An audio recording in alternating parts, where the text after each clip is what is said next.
Hello viewers, and thank you for joining us. In a previous program, we would have discussed a little bit about Spice Mass as it relates to soca and calypso. Today we will be discussing a little bit about the fancy mass and all that goes into the production, the aspect of that carnival that goes on the road.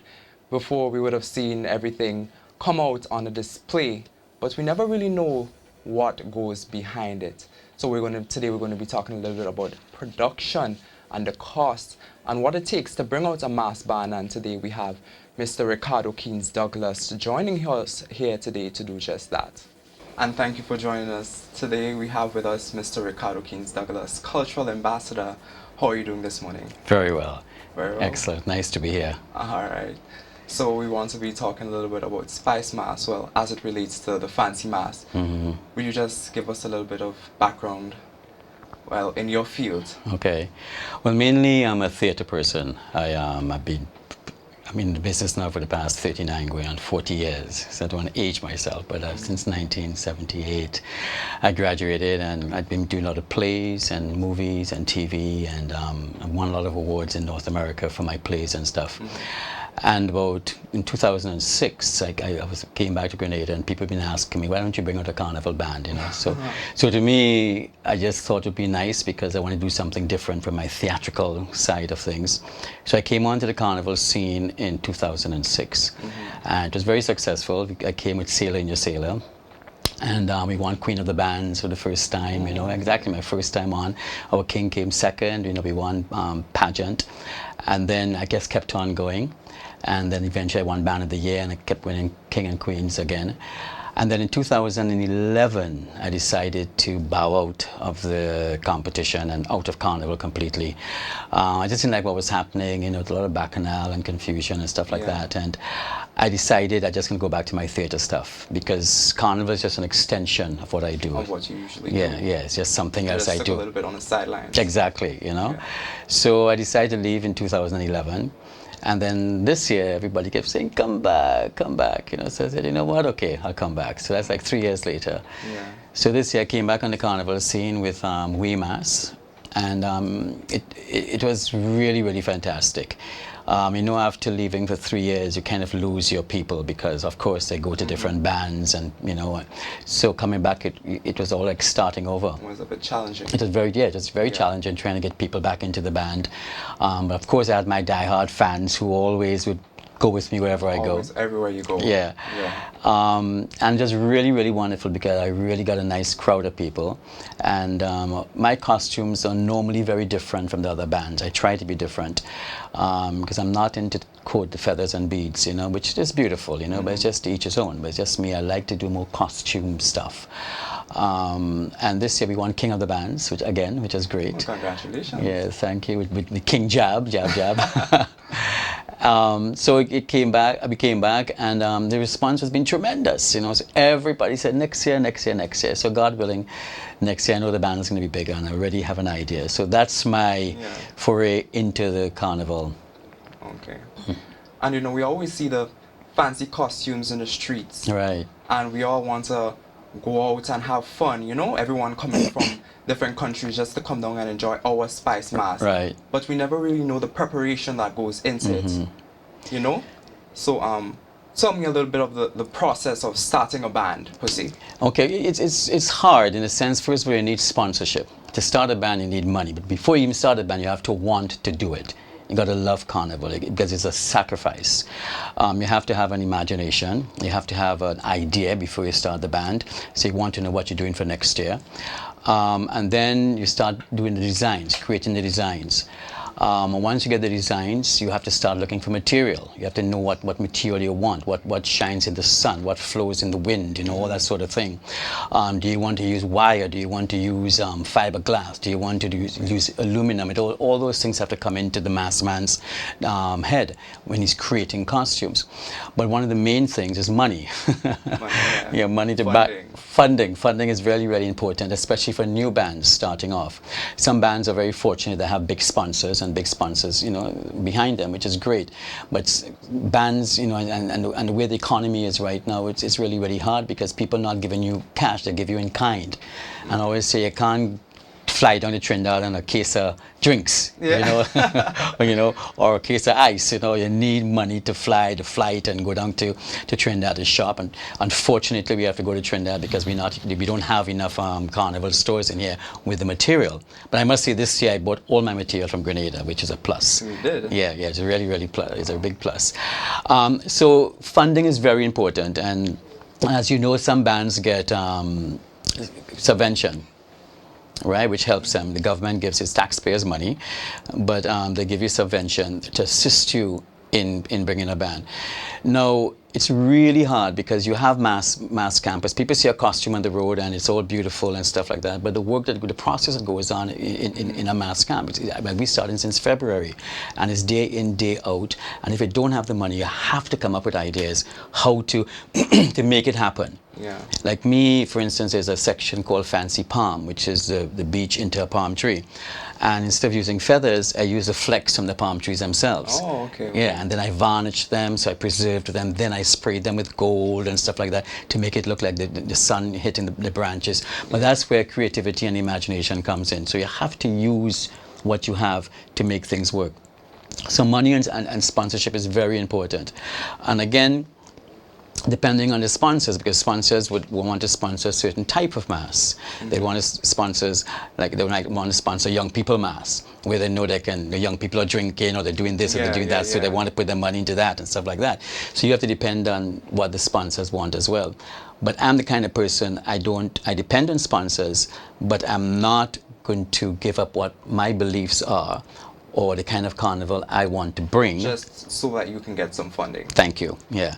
Because I remember a sponsor telling me this year that if I bring naked mass, they will sponsor. You see, that's what they like. That's what they like. But I said, no, I said, Grenada has 110,000 people. There must be 300 people out there who don't want naked mass. Yeah. So I said...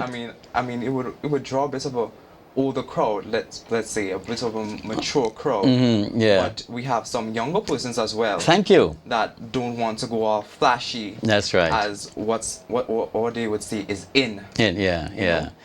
And it's true because there are young people out there, and in my band this year I got a lot of young people because I have something called a big people section. I don't even want to, the big people, like kind of big people party, big people mass. Yeah, we have two big people section, and the rest is for young people.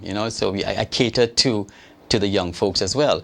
And the costumes are quite sexy and beautiful, but you won't see G-strings in my band. You won't see wire bras in my band, And it's just my choice, and you either come aboard with it. I mean, everyone can't have the same thing, no? Right. We have to, depict ourselves from the rest. So, and if your band, if your signature is being at least covered while still trying to be, I would say, conservative. Right, yeah. But still portray that same feel of carnival and that same fancy mass. Right, yeah. You're still keeping in theme with that. Right. But just not exposing yourselves as that. We have that. You have people that would be drawn towards that instead. Of course, it is. And it's a matter of choice. Some people like mango and some people like bananas. So it's a choice you make, So it's not to say one is different or one is wrong. It's just a choice that people can make. And as a mass band person who brings creativity to the street, this is what I want to bring. But again, it has to deal, if you do that now, you have to understand the judging mentality.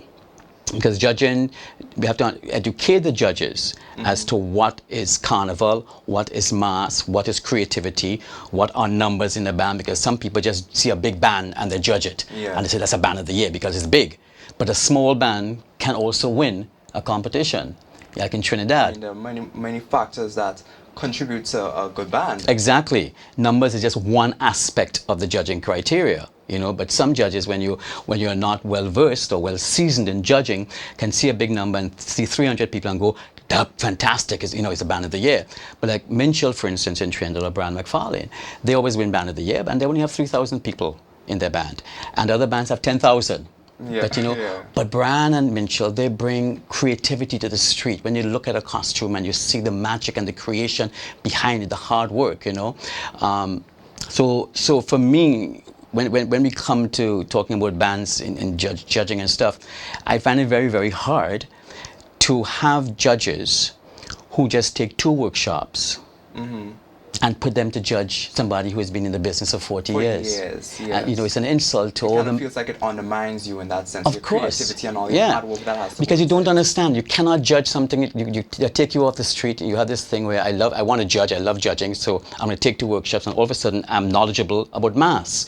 So that kind of bothers me.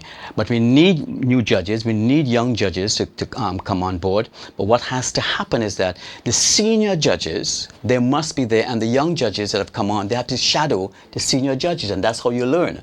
And after 2-3 years, then they can start taking over because they have an idea of what mass You is. need the know-how in the field The know-how. to start doing that. The material, you have to know what is chiffon from cotton. You have to know from what is flex from wire, you know. You have to have a knowledge of what went before. Because somebody can bring the same costume from last year, the same shape, everything, just change the cloth on it and bring it back this year. So there's a lot that goes into judging. Yeah, with 1 or 2 workshops could never bring about that kind of result. Never, never. So it bothers me when somebody can come off the street and take 2 workshops, and all of a sudden you're judging a band that's been parading for 30 years, and you have this young, you know. So all of those things we have to look at, you know, in the Spice Mass Corporation and the Mass Band Association. As we can see, just funding is very important. Right. Right? And one person cannot just put out a band. There are many factors that contributes to that. So with all of this being said, do you think it's a profitable venture You mean to bring a band? to bring a band? I mean to stay within it, because we know it has some of its, you know, problems here and there. Yeah, it can be profitable. If you get subvention, if you get sponsors, they kind of take away a lot of the burden. But if you get people in the band, I mean, you make money. You can make money in a band. I don't care what anybody says. You can make money, right?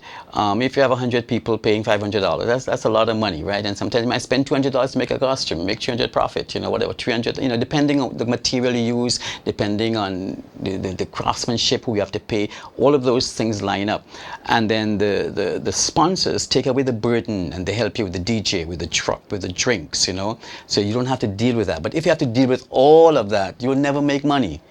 You'll never make money, because all the money you make in the costumes will have to go to pay running a DJ truck with the gas and the generator and all. It's like $2,000 a day. Yeah, these are things. So 2 days, that's put into $4,000 consideration one first. time, you know. And then you have PR, you have to, you know, publicize it. You have to fly to Trinidad to get materials of this and bring in stuff, whatever the case may be. So it takes a lot, you know. So you need the sponsorship, and the subvention helps, but people should not depend on that. If you're a true artist, if you're a true masquerader, you'll find a way of bringing your mass. In the olden days, in the 60s and 70s, bands used to be like 1,000, 1,500 people in a mass band in Grenada, you know, and there was no subvention in those days, and people used to find ways of bringing mass. And in those days, it was theatrical mass, just portrayal, like you're playing Rome and you're playing, you know, India, and you're playing all these magnificent mass, you know, stuff like that, you know. So, but some people feel that they must get subvention to survive, and if you don't get subvention, you can't bring mass. I kind of, if I love something, I'm not going to let something stop me from coming out. Yeah, because if it's something that you love to do, you'd find a way. You find a way of doing to it. make it do. Yeah, you might want 10 feathers, and you don't have enough money. You might just bring 2 feathers. But the fact remains, you bring your mass, you know, and you have a good time still. Because something that, you know, well, they want to bring it out, but they still need the funding as well. Yes. But I you mean, know? I understand that with all the work that needs to go in. I mean, it doesn't matter. You still need to be paid in the end. You still need to be paid, you know, and your mass campers need to be paid. You have all these people working with you, you know. So subvention helps. It gets you, especially a new band coming. I think subventions really should help the new bands. Established bands, they have their big sponsors and stuff, you know. It's good. It's good. But new bands coming in, they don't know the ropes. They don't have big sponsorships. So I think the subvention should assist them in coming onto the scene. When I came on in 2008, I'll never forget this. I brought Sailor in Your Sailor, and I never got any subvention. I never got. I went to them and I asked, and they told me I have to prove myself.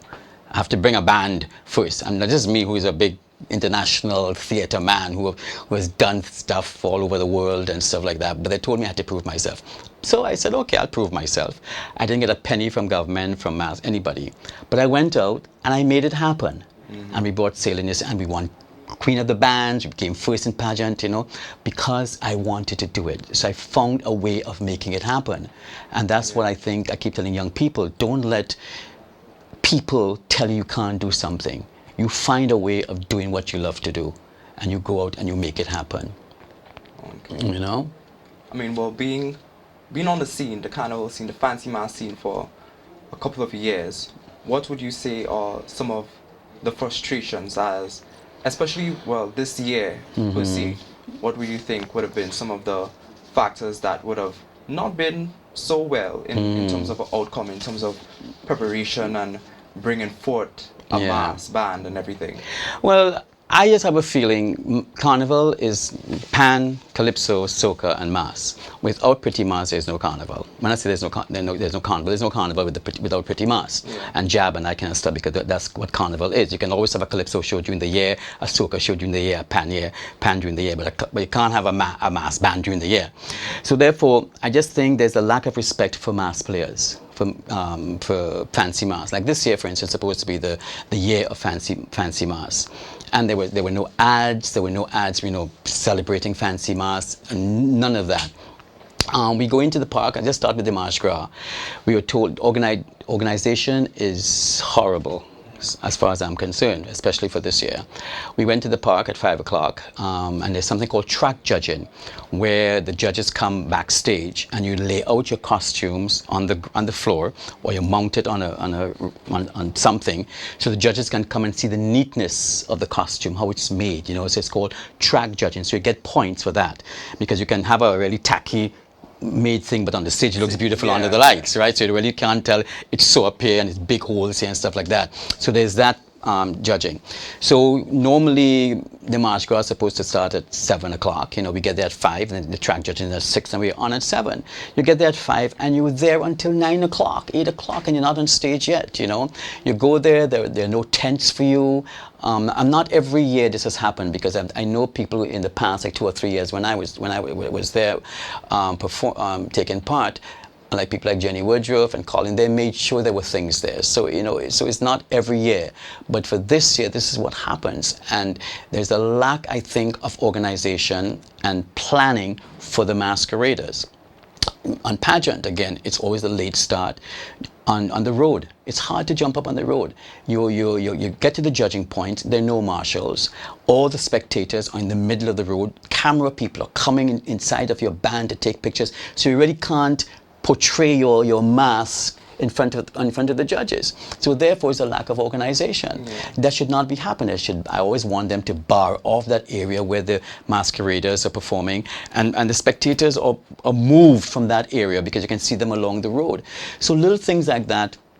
It's very frustrating for us. Starting time. If you say you're going to start at 1 o'clock, you start at 1 o'clock. I have to blame the mass players as well, the mass band leaders. You have to tell your masqueraders that we have to start at 1 o'clock. You start at 1 o'clock. If you don't start at 1 o'clock, then you get penalized. You know, we should get penalized. I should get penalized if I'm supposed to start at 1 and I don't start. There's another thing where we pick for numbers, which band will go first, second, third, fourth, fifth, okay? Now, to me, Carnival is the end product. That's the most important thing. So if number 1 band is not ready to go, right? That number 1 band should not hold up the parade. If number 3 is ready to go, let number 3 go.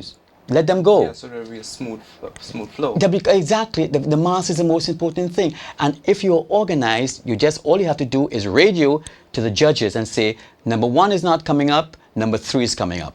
All they have to do is change a paper. Yeah, better communication. Communication. So all of those things has to be in place. And if you don't have someone who's knowledgeable on running festivals, Having somebody running a CEO running a thing is totally different from a festival director. The festival director is a person who knows his vision of how the whole festival has to run. So he deals with the rules, he deals with on the road, with all the shows, with the producers, with the toilets on the road. I mean, he or she has to be knowledgeable about all of that, you see. So right now we have so many different committees, and everybody is saying something. There's no one person saying this is how it has to be done. And you must have boundaries, Rondell. You must have boundaries. Without boundaries, there's no respect, because everybody does what they want. It's a free for all. So you have to set your rules. This is how the competition is going to be, and this is what it is. Yeah. You enter competition. If you're supposed to start at 1 o'clock, you start at 1 o'clock. Any competition around the world, The Voice, American Idol, all these things, there are rules and regulations, and you have to stick to it. Here, you don't want to hurt somebody because you know them, or politically this, or all that kind of stuff. It kills Carnival, and end product is always the festival, and end product is always Grenada. So these things must be put into place by knowledgeable people who know about festivals. Yeah. So despite the little hindrances, and okay. despite all the hindrances, right, throughout the years and so on, and the little things that will come up in terms of impeding you to bring out the best that you can in terms of portraying your band and your costumes and so on, would you say that there's any satisfaction? Oh yes, it is. As an artist, you're always satisfied. I mean, those little things, you just ignore them. You fight them, you deal with them. But then in the end product is to see your costumes in the road. It is so beautiful. You go look at 8 months of work, slaving over these costumes in the night and cooking up and drinking and having fun. And then having the people come, and then you see the sunlight on these costumes and everybody having a great time. Your heart just goes, wow. And in the end, that's what it's all about, to see the joy in your masqueraders and to see your creation moving on the street, because it's like moving art. It's like paintings, when you create a costume, it's like a Picasso. Instead of hanging it on the wall, it's a moving artwork, So that's the satisfaction I get. And if all those other things should help you, should not hamper you, so they should make life easier for the artist, for the calypsonian, for the soca man, for the pan man, for the mass man. We should not have to go through all that struggle about the mics not working or this not there, no stage manager. We shouldn't have to do all of that, You should just go in as an artist, do your thing, and everything else is in place around you. You shouldn't have to deal with that. You just go and you give your 100% and you get off the stage. Yeah. So what do you think would be a workable solution? A workable solution is simple. You have to get people who know how to do things. Yeah. There are people, like I say, square pegs and round holes, and they're there because of whatever reason they're there for. I don't know. And there are people in Grenada who are capable of doing things, but for whatever reason, we tend to get very personal in this country. In the sense of, for instance, if I'm like, no, I might be giving my views and what I think, they would not listen to the message. They would dislike me. They like Richardo King's because of what you have to say. What I have to say. They're not listening. Not the truth of the matter. Right, and that's why that's small mind thinking. They will hate you because you're not saying what they want to hear. You see, instead of saying, Richardo has a point there, maybe we should take notes on what he's saying. I don't like what he's saying there, but that's all right. I like this, I like that, I don't like this, I like that. Don't hate me, And that's what we have, and we have to get out of that small-minded way of thinking, right? Hating the messenger and not listening to the message, So, but I'm a man, and unless you're not breathing for me, I don't really care what you say about me. Because if you stop breathing, I would die, right? So if you're not breathing for me, I couldn't care less what you say or think about me. I always say to people, what you think about me is none of my business, And I was brought up that way. My dad and my mom, they always told me, you are who you are, and just believe in yourself and go after what you want and do it. Don't wait for people to assess you or tell you that you are what you're supposed to be. You just be what you want to do, and do it with love. So that's what I've lived my life, since I was a little boy. You know, so you can't let people get to you. So people would say backstabbers. They'll always be behind you, and they'll run you down. They'll say the most horrible things about you, but you must never let them get to you. Young people and people in general, gossipers, and especially when you're being successful, or you're going ahead, they'll always try and find some way of digging into you, or pulling you down, or running this and saying things behind your back, But let them say it, because when you go to sleep, you have to sleep. Yeah. Most definitely. Most definitely. So through us all, you just have to maintain a positive attitude. Exactly. And block out all the negativity that may come. Exactly. Yeah. And you walk tall, and show them. I know. Let me tell you something. When I moved back to this country, the amount of naysayers and backbiters and pull dongers, as I call them, but because of who I am, I know my work is my calling card. Everybody knows my work. I've done Queen shows, I've done Kiddies Carnival. My shows are always successful. Panorama de March Gras. I've done expos, I've done music festivals. I performed in the top stages in North America. I've worked with people like Maggie Smith, an Academy Award winning actresses in the world. So I've done it all, and I'm blessed, and God has blessed me. It was my choice to come back to Grenada because I love this country. I love the Caribbean. I had my own national radio show in Canada. One of the first black people to have his own hour-long radio show on CBC for 4 years. I had my own TV show on CBC, which is like the BBC of Canada, Sunday Arts Entertainment. I had that for 3 years in Canada. And I gave all of that up because I wanted to come home. I have 13 books in 5 different languages around the world. In Australia, in the schools in Australia, in Canada. Yeah, your work speaks for itself. Exactly. So I'm trying to say, because you just have to believe in yourself and do what you have to do. Once you got God on your side, who can be against you? Yeah, I agree. But would you say that there has been any change throughout the years, though? Change in what? In terms of the running of things, in terms of the organization. I mean, throughout the years. The years before, I'm judging from the present. The years, there have been better years. This year has been the worst, if I may say so. I'm being very honest. There are years when Carnival, there are 2 or 3 shows that have been very successful. Carnival. And now that Grenada is getting very, very popular in the Carnival scene, and you are advertising this incredible festival that we have. So you cannot expect people to come from an international world to come here to suffer. Why would you go to the stadium and sit for 2 hours before a show starts? People get up and they've been leaving, So if you intend to reach out to the world now, you have mediocrity has to take a back seat. Yeah, because if you're trying to market the Spice Island, market Grenada, this new slogan, pure Grenada and everything coming about, right? If you're trying to make this the selling point, I think that more work should be put into that. Of course. In terms of your production, of course, and your organization and everything. Of course. Quality has to speak. Yeah. And if the quality is up to par, then you bring in the numbers. Exactly. That will speak for itself. You don't have to try as hard to advertise. And you see, and Grenada, and people always come to Grenada, right? And Carnival has a life of its own, so they'll always have a good time. But you cannot say Carnival was successful because people had a good time.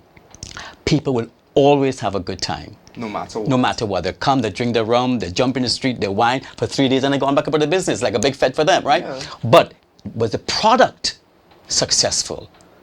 The shows, whether they did a run on time, was it professionally done? The street this, were the toilets on the street, were this, all of these things is what makes something successful, So without Panorama, if you get rid of Panorama, you get rid of Queen Show, you get rid of the March Gras, people will still have a good time. Because they'll jump on the street, go to the Juve, they go to the fetes, they're white in this and blue in that and pink in that, and have a great time. So therefore, when you say, Carnival is successful because there are thousands of people in Grenada, it will always happen. It will happen in spite of the negativities of the bad produced stuff, if you understand what I'm saying, right? But if that was produced excellently, it will be a magic, because you got everything working, the good things, and people, and everybody don't come to Grenada to party. They're the old folks, they're people who are just not interested in jumping up in the street, but they're interested in seeing the shows. Yeah. They want to go sit with their family and see pageant and see Queen Show and stuff. But I'm not going to go there and sit for 10 hours Yeah. Go to a show, it starts at 9 o'clock and leave at 2 o'clock in the morning. There's no way. So these are I don't think we have improved at all from the past few years. So therefore something has to be done, and people have to be honest. I'm being very honest with you because I love the culture. I'm being honest, not to pull people down or to criticize. You just want the nuances to be resolved. That's right. I want things to be better. So my little 2 pence, I hope someone is listening and they're taking minutes, you know. So that's what it's about. And let's say a few years down the line, say 2 years down the line, what change would you like to see? You see, I would love to run Carnival. I know if I run it, you know, but I'm a creative person, so I'm not an office person. Yeah. I need to be creative. I need to get up when I want to get up and go to bed. Creative juices. Yes, you know, I can't sit and deal with that. I mean, but I know I've run festivals in North America. I've run Maroon Festival. I've run cultural. I mean, I've done lots of things with hundreds of people and thousands of dollars. You know, being in control of all of that, and they've been very successful. But I want to be a creative man, so I can't sit in an office and do stuff. I have to be out there. So in the next 2 years, I'd love to see somebody with this kind of mentality, who loves the culture and who understands what a festival is about, who understands the preservation of who we are as a people in Grenada, because I do not want to be influenced by outside forces. I do not want us to become a Trinidad Carnival. Yeah. I do not want us to become a Jamaica, Barbados, or a Cuban. We need to make ourselves distinct. Exactly, you know. So I think along those lines, I want somebody who thinks that way, but still think internationally as well, but not losing who we are as a people. All right. So I'd like to thank you once again for coming here with us. It's been a pleasure. It's been a very insightful conversation, and I'm sure that, well, I would at least hope that, you know, this conversation or this discussion would have led to some change somewhere down the line, and, you know, would have get some people to thinking a bit. Yeah, I hope so. Once again, I'd just like to thank you for being here with us. It was a pleasure. I enjoyed this. Thank you very much. Yeah.